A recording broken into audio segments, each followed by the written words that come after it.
Okay, so in me trying to steer clear from showing you the typical square, triangles, rectangles, and circles as examples to show you how to turn a flat shape into more of a three-dimensional feel, I decided to do four distinct or non-typical shapes.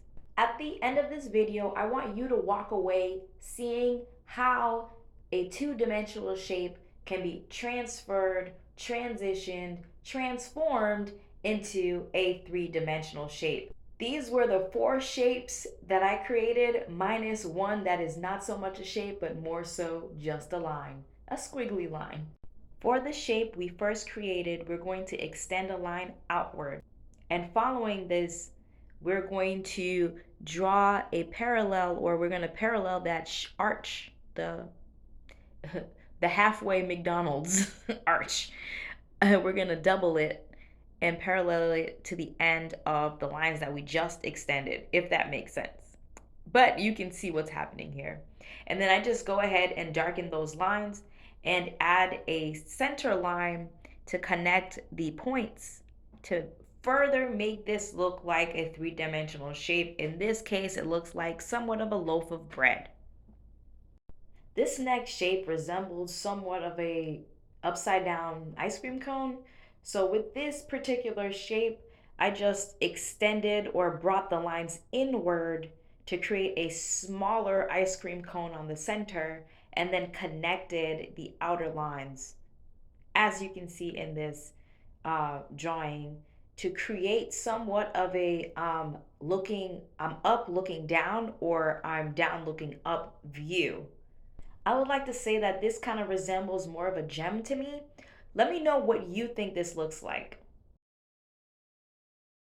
For this particular shape, I extended the lines outward to give this shape a view of, I'm looking at it from the front side-ish portion of the shape, and this is creating that depth perception that we're looking for when creating a three-dimensional kind of shape.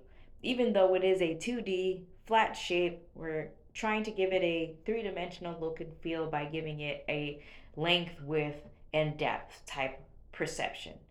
After the lines have been extended, I go ahead and match or follow the path in which the shape is actually drawn so that we can match the shape as it goes outward to be true to extending this shape to make it three-dimensional. I hope this makes sense, but like, you are seeing what's happening here, right?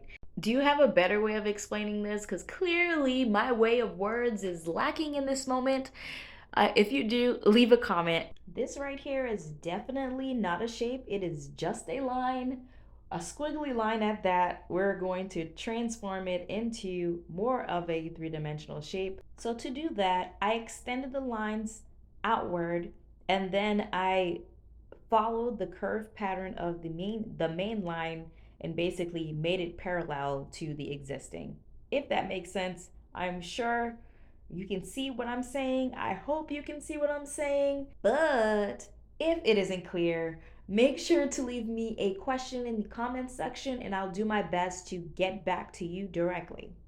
Okay, so a girl was trying to get fancy and draw some lines, but it wasn't really working out. So I had to go ahead and erase them out, and I redid them, but the redone option or version wasn't giving what it needed to give. I'm gonna have to do another video possibly to go through some squiggly lines and show how to turn those into three-dimensional shapes. Yeah, that'll be fun to do and give me great practice as well as share more practicing tips with you.